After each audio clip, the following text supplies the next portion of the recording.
atong pag-ablihan ng ato ang Biblia sa mga buhat or buhatan, Acts chapter 20 verses 7 to 12. Ang pulong sa Ginoo para kanato karon niingon sa Domingo sa gabi. Nagtigom kami alang sa pagpikas-pikas sa pan. Ug tungod kay si Pablo mulawig sa pagkasunod nga adlaw, nagwali siya hangtod sa tungang gabi. Daghan mga suga sa ibabaw nga kwarto nga among gitiguman.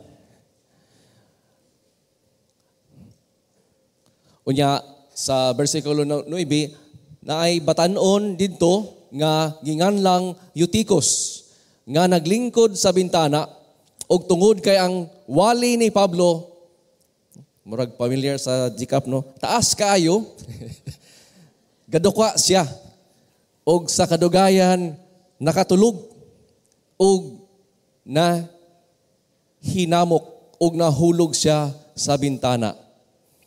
Munang atong kisarado to mga bintana diri.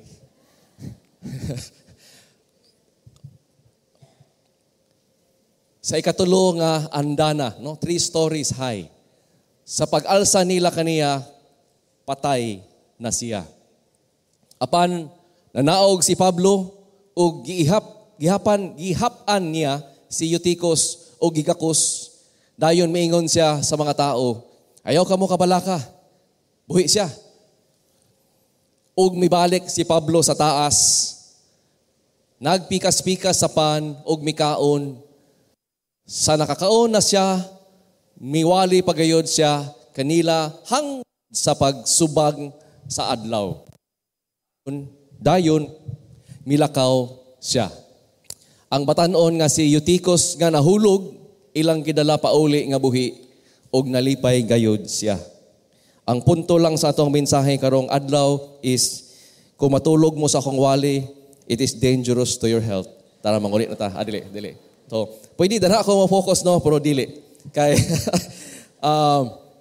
dugay na siguro ni siya na mensahe that God has been prompting to me because kanang mga earlier this year, naay usa sa akong pinalangga diri na auntie, iya akong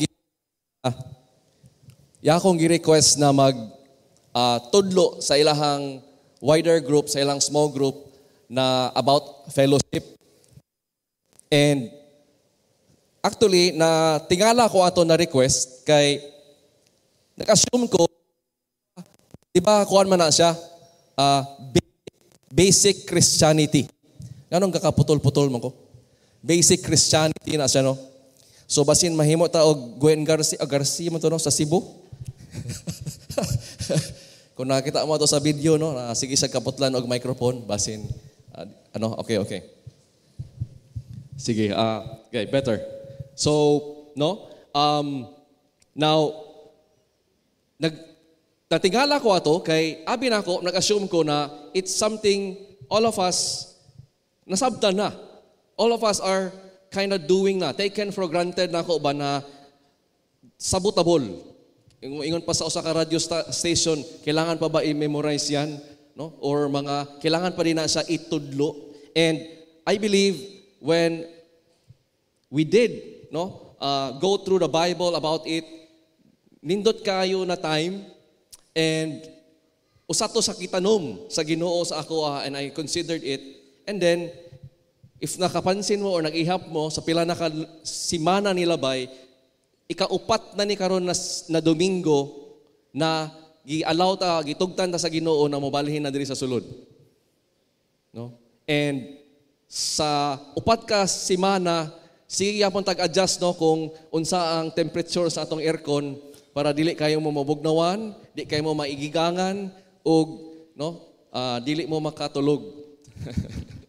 So, ang akong kuan karon is kani siya na libro sa Acts, no, mga buhat.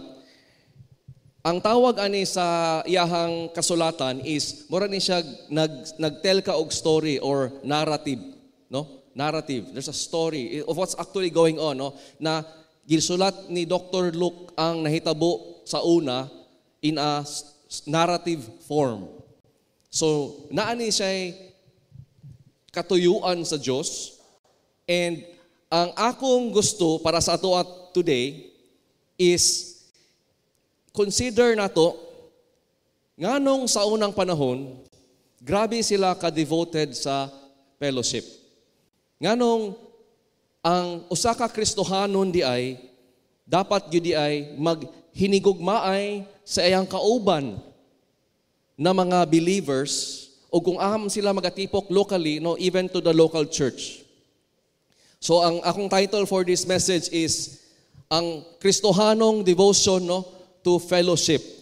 Nganong dapat intentional kita i-devote gyud nato atong kinabuhi, ang atong oras, atong enerhiya para sa kaning nindot kayo na hinigugmaay na atong hinigugma na dawat nato sa Ginoo ug sa kaning paghinigugmaay sa isa't isa na dili lang dayto katong atong higugmaon ang mga wala pa naluwas, kailangan di ay gyud nato bilang bunga sa usa ka anak sa Dios, nahimong anak sa Dios na maghinigugmaay sa mga kauban nato diri sa atong pagtipok bilang iyahang simbahan. So, kanisa na story, do naa diri si Eutychus nahulog sa tulo ka story kay nakatulog, no? Dinhi ko mo focus kang Pablo.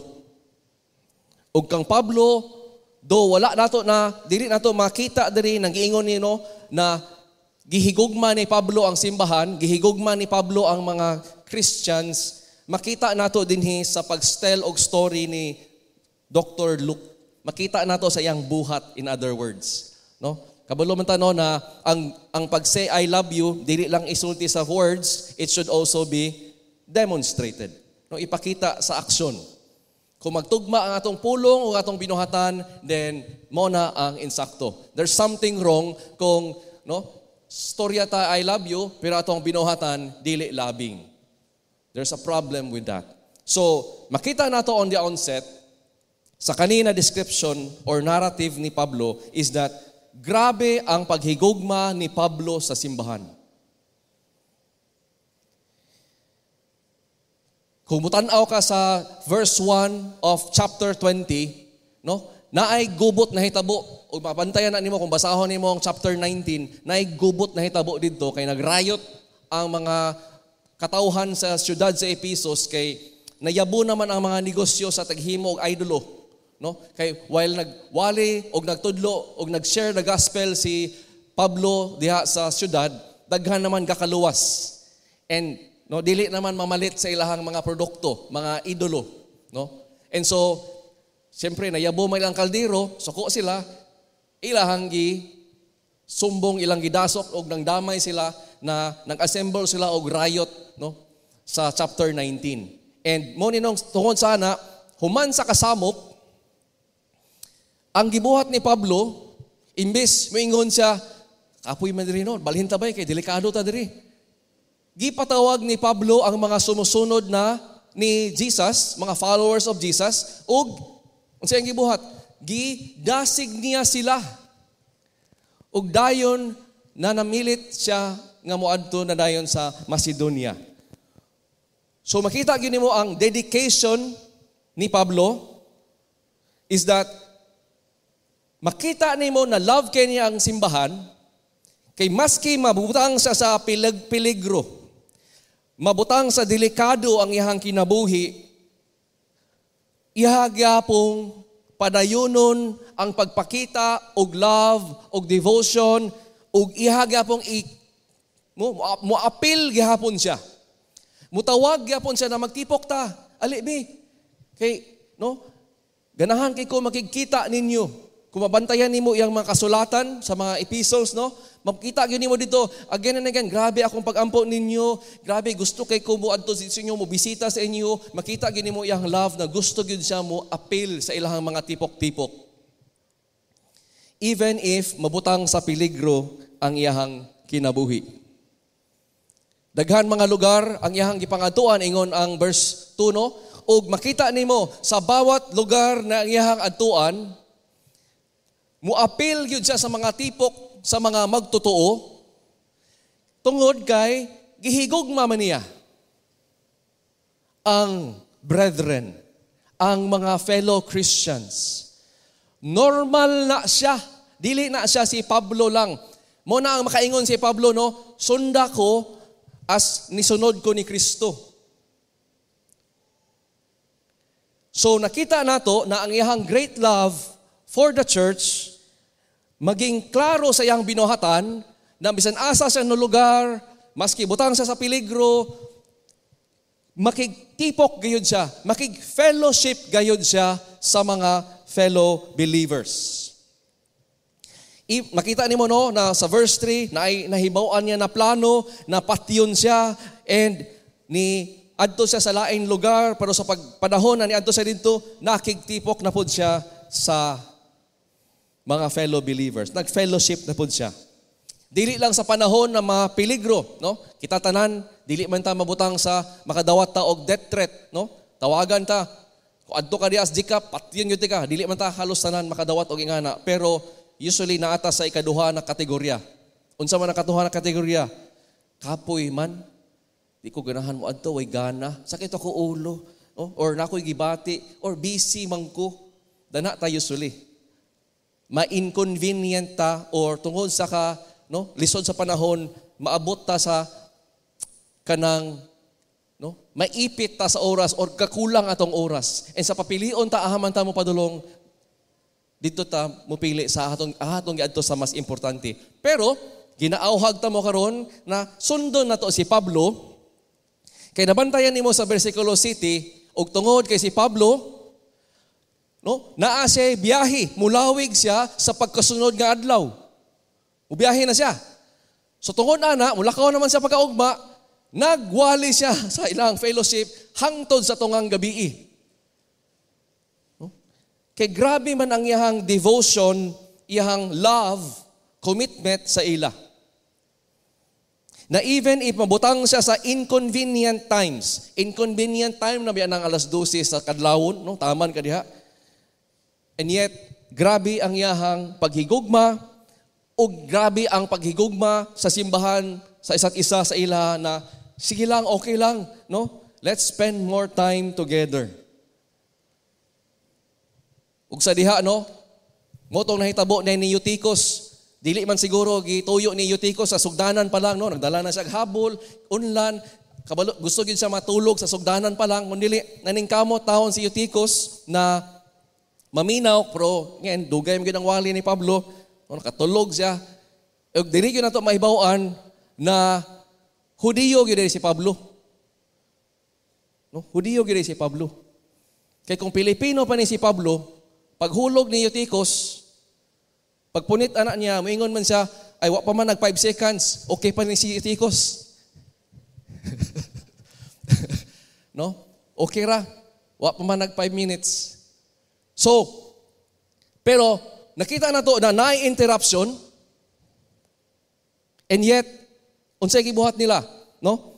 Gibanhaw sa Ginoo balik si Eutychus, dili man niya normal, pero unsa may rason sa Ginoo para makabalik sila, nalipay sila, na-encourage sila, ma-establish gayud ang pagka-apostol ni Pablo na tinuod gid sa pinadala sa Dios na ang iyahang giwali na mensahe is tinuod gayud na si Hesukristo nabanhaw gayud sa kamatayan. So kung nabanhaw si Eutychus o kung muwali karon si Pablo, si Jesus Christ among nakita ni banhaw 3 days later from the dead, tuo na tanan. No? Kaya nakakita man sila ilang kauban na manhaw. Bag-or yun.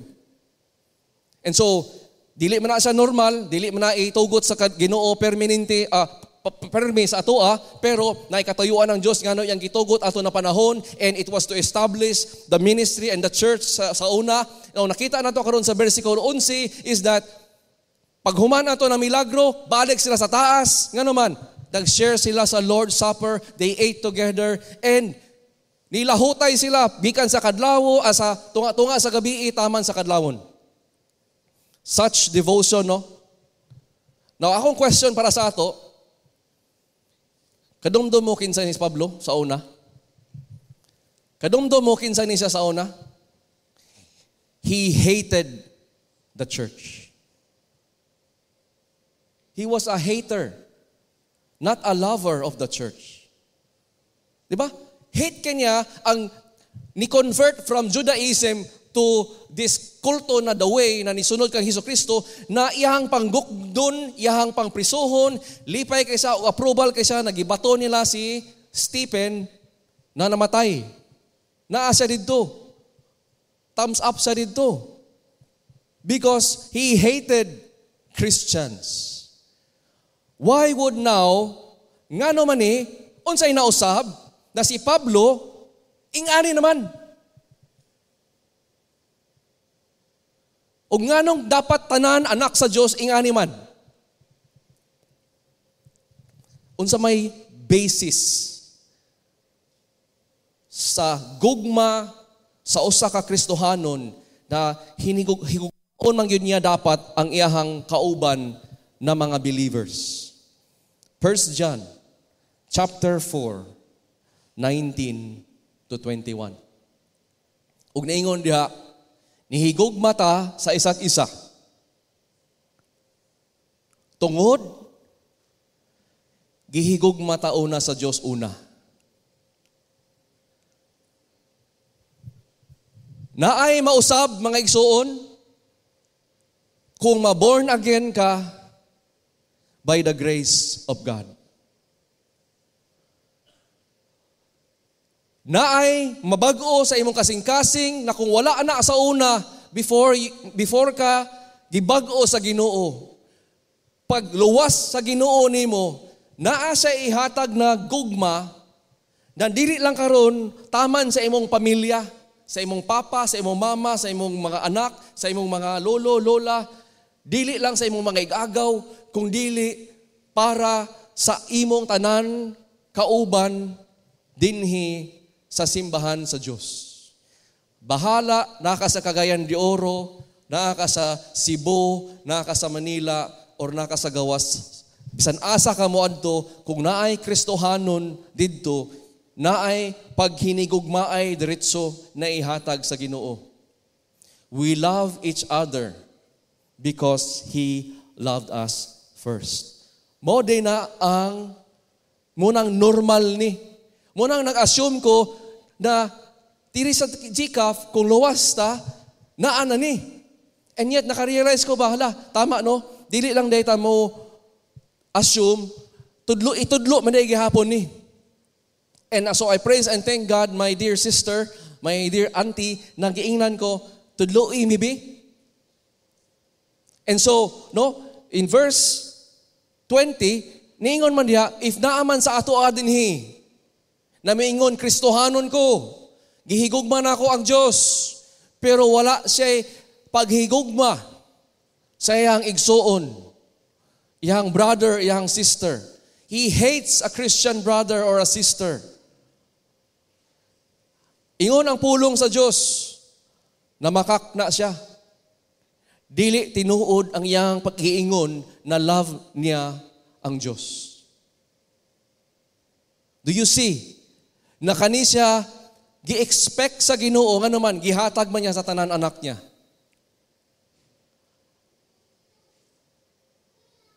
Kung wala tay paghigugma sa atong mga kauban na giluwas sa Dios, nagiingon siya ang balaang espiritu sa Dios naa na naging templo na sa bawat magtotoo. Na makita nato sila, how much can we love? Dili ta makakigugma sa ka-Diyos na di ta kakita. In verse 21, iyang gihatag ni na sugo. Sugo ni mga isuon, dili ni siya optional. Katong nagahigugma sa Diyos, kailangan higugmaon gihapon niya iyahang mga kauban na mga Kristohanon na igsuon, brothers and sisters. Mo na ang basis ni Pablo. Usaman siya sang nausab from a church hater to a church lover. Kabalo mo, tinuod ni nako, by the grace of God, gihibutang ko niya dinhi bilang inyohang pastor. Pero kabalo ba mo, batanon ko, O yes, even graduate na ko high school. Na may mga high schooler rin, no? Wala ako'y love sa simbahan. Wala ako'y love sa mga taga-GCAF. Nga naman, pag ingnan na ta sa akong papa, mama, simba na, David. Oh, di ko ganahan mo adto. Pero tungod mo adto ko, tungod pugson mo ko sa akong ginikanan, no? Tudluan man nila, iya lamang i-require akong obedience. So mo adto ko. Pero mo anhi ko dinhi, ako ang pinaka-last mo abot, maglingkod ko diha, suki ko diha sa likod. Either dara ko na side or dara ko na side. Nakitaan ko niyo diha sa una na sa likod. Og kana itong mahuman ang wali and then mag-offertory song na ta. Naan ako diha sa portahan sa tunga ready to go na dayon or kung ako diri sa silong dara ko mugawas na din ko muuna na din kog uli before even nangauli na tanan. Kay ingana man ko ingko na mas daghan pa akong gusto buhaton sa kalibutan kaysa mo pabilin dinhi. Gusto na ko mulakaw kung pwede lang, no? Pwede gali dili ko mo tunga diri Domingo. Ngano man wala man ko love sa mga kauban nako diri sa GCAF. Nganong nausab man sa usa ka tao like me na maboard kung maminaw sa wali sa Dios, na walay paki kung nagkanta ang katauhan sa Dios na nagkanta ta para mag-praise o maghatag og dayag praise and worship sa Dios. Giusab man ko sa Ginoo. Giluwas man ko sa Ginoo. Ug I found myself gusto na rin ko mubasa sa iyang pulong, gusto na rin ko mukanta og praise and worship sa iya, gusto na rin ko mo-appeal sa mga small groups, gusto na rin ko mo-appeal og simba sa mga Domingo. Naay kausaban. Nangutana ko sa atong mga angkol og mga auntie, ingon pa ni Martin Lloyd Jones, usa sa ka bigatin na mangwawali, ang Christian faith is ultimately dili lang na siya sa doktrina, sa mga teachings, sa mga pagsabot, sa kaning mga atong pagunahuna, no, na daghan tag nahibaw-an. It is a condition of the heart. A condition of the heart. Dili na to na mabuhat, na baguon na to ang kagulingong kasing-kasing. Dili na to mapugos kinsa atong i-love. Kailangan ni siya ihatag kanato. O gihatag na sa Ginoo, bunga and prutas, ebidensya para nimo mga igsuon, para sa imong kalipay, sa imong assurance, na luwas ka tinuod, na born again ka tinuod, naa kay paghigugma sa imong brother and sister. Makapasaylo ka sa imong brother o sister no matter what is a fruit of real conversion. Proof of being born again, no, is that ingon sa 1 John 3:14, kabaluta, para manisigurado mo that you have passed from death to life. Giluwas mo sa Diyos, gibalhin na mo sa kingarian niya sa suga, sa hayag, because you now love the brothers. And whoever still does not love, naapa sa kingdom of darkness. Nisulti lang siya, I love you Lord, pero ang kasing-kasing patay.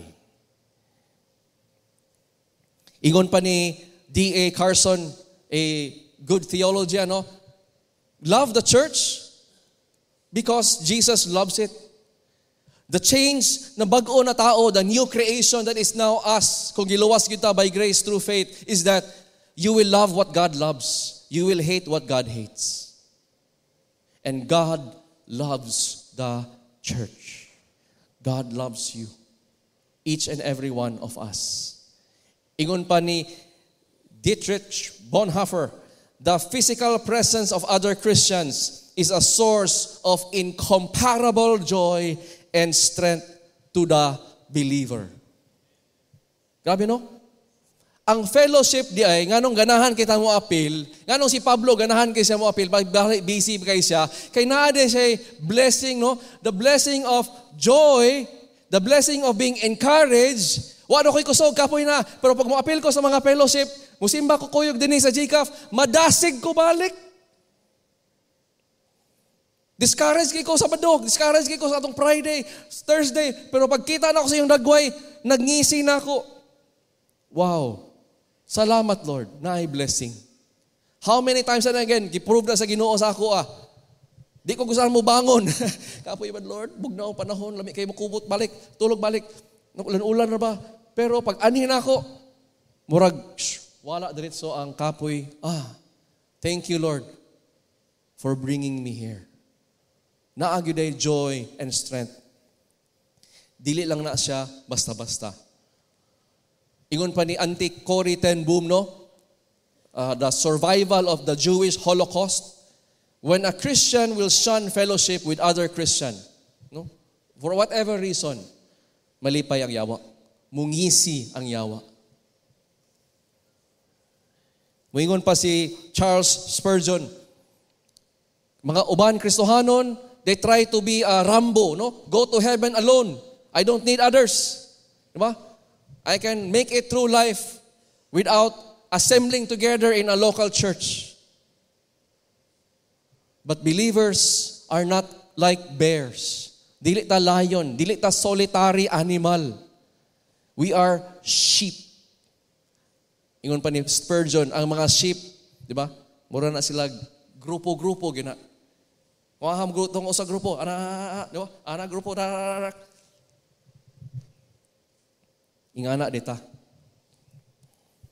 So you see, this is not a isolated lang kang Pablo. Throughout church history, people have discovered this wonderful truth gihapon of devoting oneself to fellowship and physical togetherness of the church. Yes, naaman tay virtual fellowship, but it is never a replacement for physical fellowship. Show me a marriage na pwede na habang kinabuhi nila, sige na silang tawag og mag-virtual call sa isa't isa. Ang bana og asawa. Wa may mahimo mga anak-anak. Di ba? Kung wala gay physical na pagkuyog. It doesn't work. There is no replacement for the blessing of physical togetherness as a church. Busa, ingon diha no na sa Acts 2:42 ang tanan mga believers, and this is where I get my title, devoted themselves to the apostles' teaching, sa pagwali, paminaw sa wali, sa fellowship, devoted themselves to fellowship, to the sharing in meals, apil ang Lord's Supper, apil ang pag-ampo. They devoted themselves to all these things. Now, if namoy Biblia, i-underline ninyo ng fellowship, no? O kaning sharing in the meals, kay mo na nga ko ang i-highlight karong kabuntaga.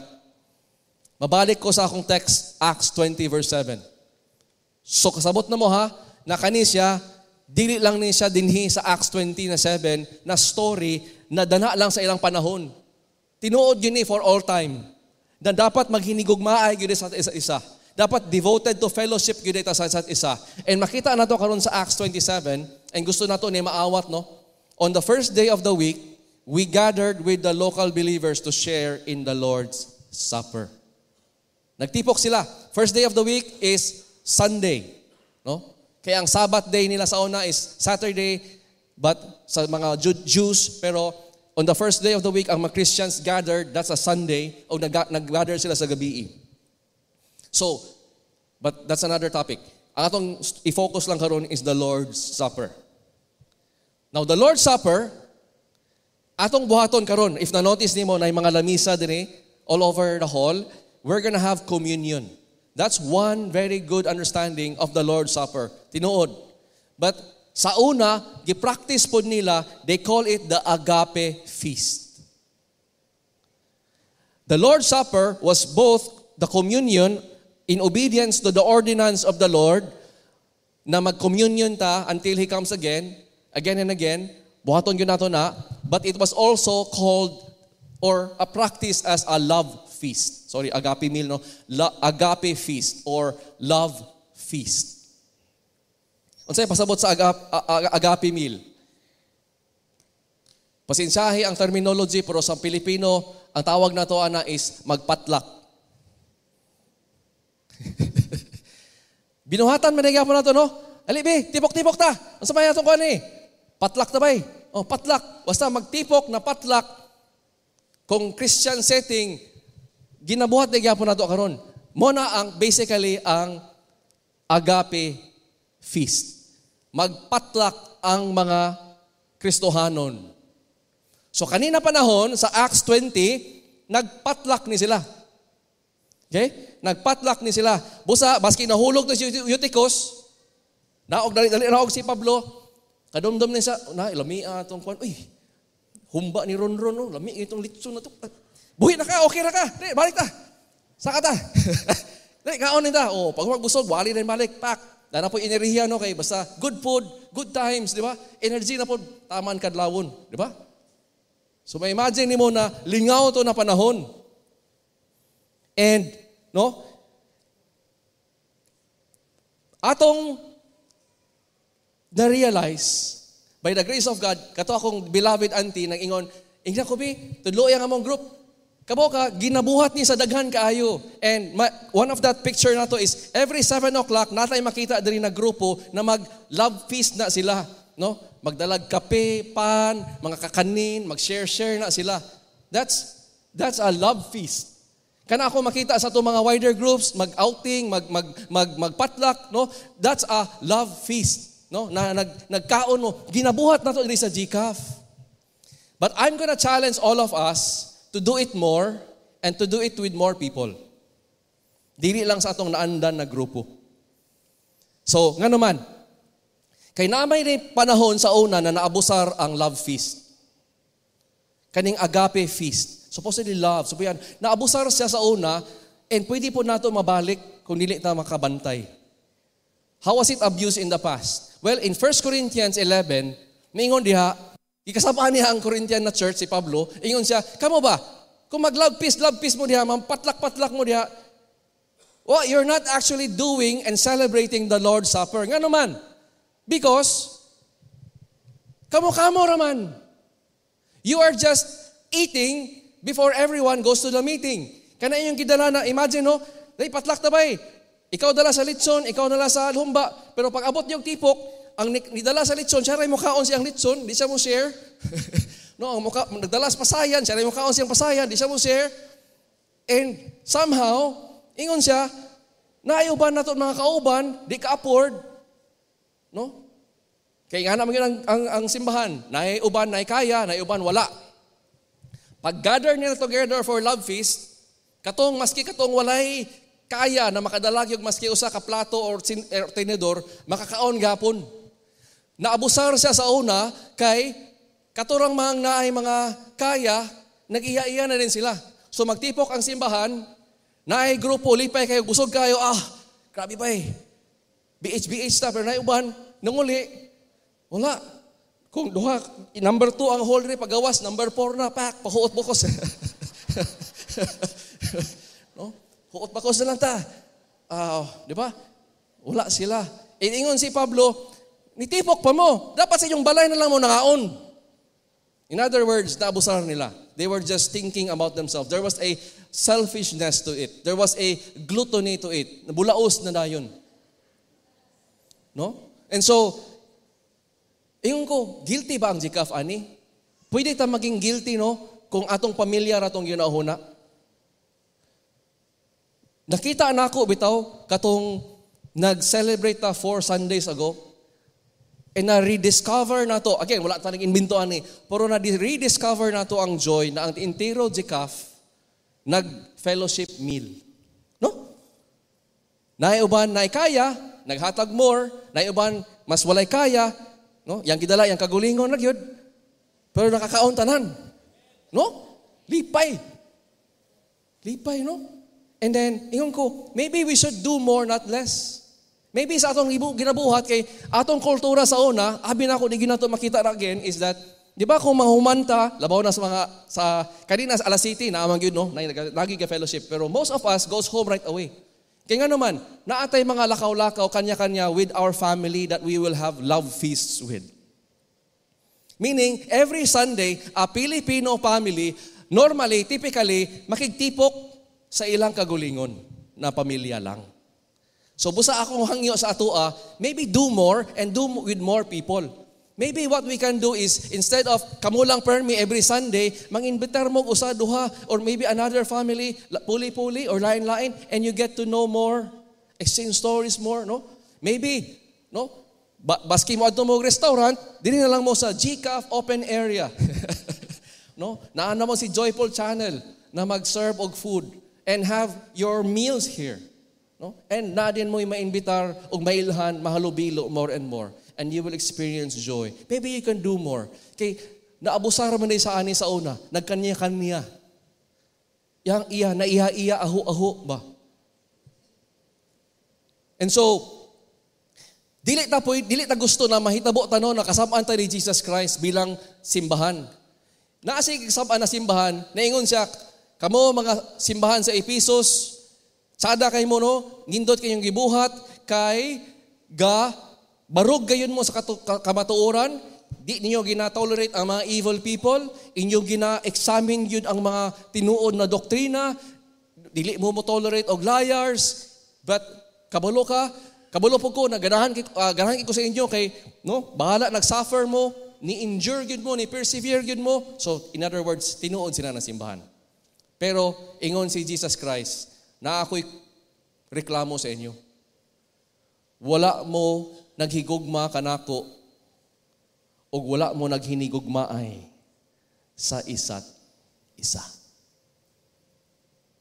Magilty ba taani sa GCAP?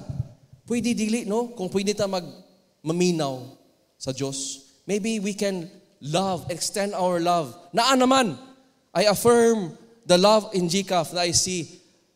And I encourage more and more of us to do it.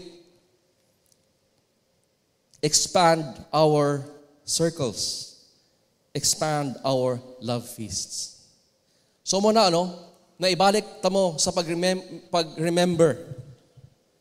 Lipay ang akong makita sa mga dagway na nag-fellowship 4 weeks ago. Napakailan picture makita, pero basin maulaw mo kay nag-ana man, pero wala na ako ipakita, pero nag-ngisi, nagalipay ang mga fellowship. Naagi true encouragement and true joy when we meet.